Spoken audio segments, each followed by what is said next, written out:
Hello guys, welcome back to this channel. In today's video, I'm going to show you how you can find Doris during the rainbow event in Heartopia game. Okay, let's get into it guys. First of all, make sure that the rainbow event is active. You can check it on your watch.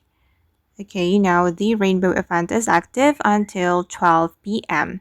And basically, Doris location depends on where the rainbow is. So you may have to search for a while until you see the colorful arc.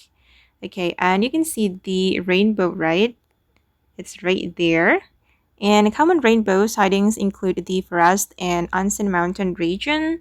You can also find the rainbow at the central square and then at the flower field. You need to search for it.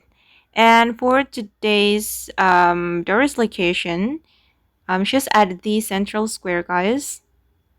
Today is 8 March, and I'm going to go to the central square.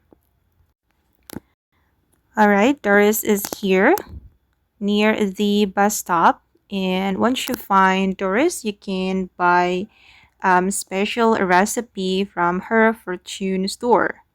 You can buy yellow sugar, violet sugar, and rainbow emote, and also rainbow postcard. Okay guys, and that's how you can find Doris during the rainbow event in Heartopia game. I hope this video will be useful for you. Thank you so much for watching, and bye!